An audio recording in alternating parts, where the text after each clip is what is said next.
여러분 안녕하십니까. 강신업 변호사입니다. 시민단체들이 이른바 쌍방울 불법 대북송금 사건과 관련해서 국회의 즉각적인 심사를 촉구하고 나섰습니다.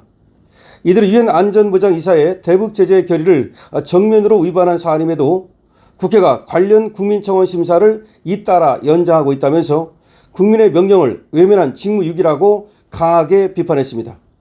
서민민생대책위원회와 트루스코리아 등 시민단체들은 11일 오후 2시 국회 소통관에서 기자회견을 열고 불법 대북송금 의혹에 대한 국회의 신속한 심사와 판단을 요구했습니다. 이들 단체는 국회는 2006년 채택된 유엔 안보리의 대북송금 금지 결의에도 불구하고 2018년 발생한 800만 달러 규모의 대북송금 사건에 대해 이재명 애완죄 탄핵 및 더불어민주당 애완 공범 해산, 국민청원 심사를 또다시 연장하려 하고 있다고 주장했습니다. 앞서 국회는 해당 국민청원에 대해 2025년 11월 26일 국회법 제125조 제5항에 따라 법사위가 심사 기간을 2026년 2월 14일까지 연장한 바 있습니다. 그런데 시민단체들은 연장도 모자라 재연장을 검토하는 것은 납득하기 어렵다면서 이해 충돌 당사자인 더불어민주당이 배제된 상태에서 국민의힘이 책임있게 심사에 나서야 한다고 요구했습니다. 국민청원을 했음에도 불구하고 더불당이 말이죠. 의도적으로 한번 연장을 했는데 또다시 재연장을 획책하고 있는 겁니다. 따라서 시민단체들이 이 문제를 국회에서 즉각 조사해달라고 요청하고 있는 겁니다. 단체들은 이번 사안이 단순한 국내 정치 문제가 아니라 국제법 위반 사안이라고 강조했습니다. 대한민국은 유엔 회원국이고요. 유엔 헌장 제25조에 따라서 안보리 결의를 수락하고 이행할 의무가 있다는 겁니다.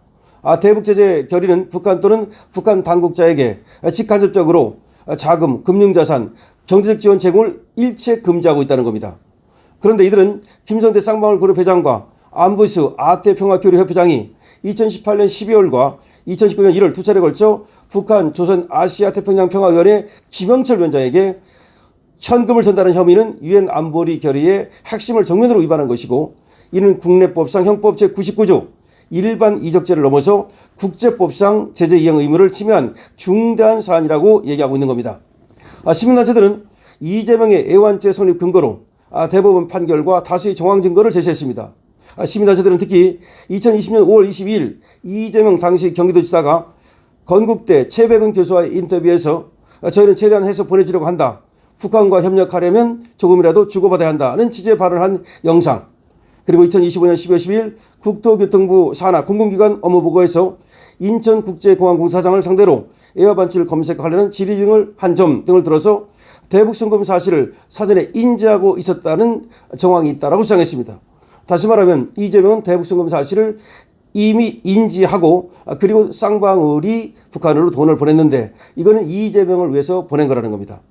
최근 더불어민주당이 이화영 전 경기도 평화부지사의 재판에서 쌍방울 김성태 회장의 변호를 맡았던 전준철 변호사를 2차 종합특검으로 추천했다가 청와대에 반발에 부딪힌 사례를 언급하면서 이는 오히려 이재명 애완죄 성립 가능성을 부정하기 어렵게 만드는 정황이라고 말했습니다.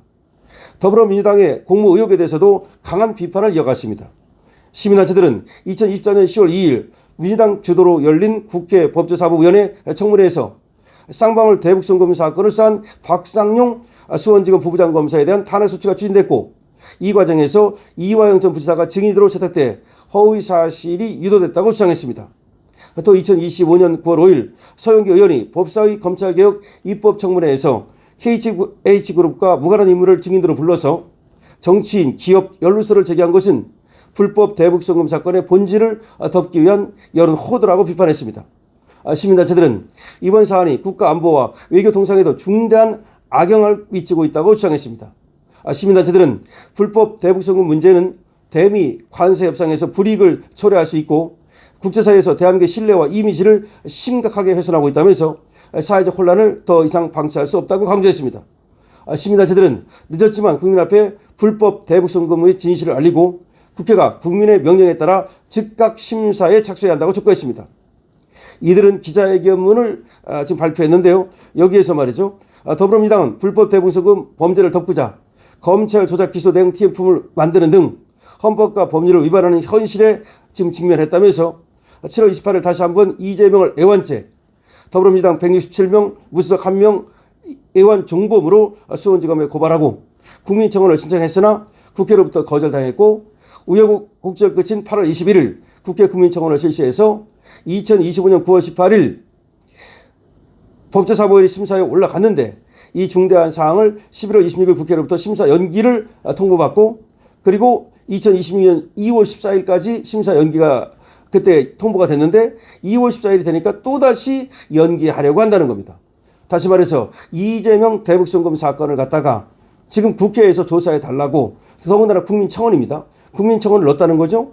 그런데 더블당이 한번 연기를 했다는 겁니다. 안 다루려고. 그런데 2월 14일까지가 1차 연기 기간이었다는 거죠. 근데 2월 14일이 되니까 또 연기하려고 또 수작을 부리고 있다는 겁니다. 그래서 서민민생대책위원회 등은 기자회견을 열어서 뭐라고 얘기하는 거냐. 만약에 더블당이 이해 당사자로서 자기들이 안 하려고 하면 국힘이라도 이 문제를 처리해 달라는 겁니다. 국민청원 이 문제를 갖다가 국회에서 처리해 달라는 겁니다. 그렇게 계속해서 연기만 하고 미루지 말라는 겁니다. 자, 그렇습니다.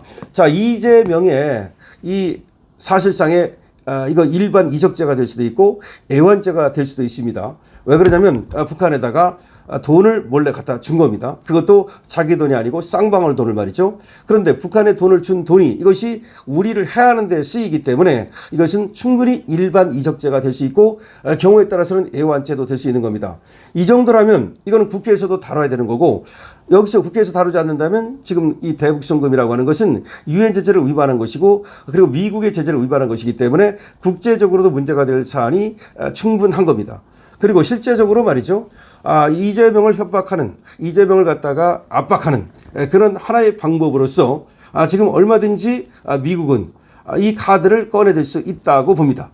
그러니까 이재명이 지금 계속해서 미국의 심기를 거스르고 관세 협상을 깨고 자기 멋대로 지금 중국하고 외교를 갖다가 아주 가깝게 하고 그다음에 대만을 갖다가 또 멀리하는 등 여러 가지 그야말로 미국을 건드리는 외교 행보를 보이고 있습니다. 경제 행보도 그렇고 외교 행보도 그렇고 미국 측에서 볼 때는 정말로 꼴불견이죠.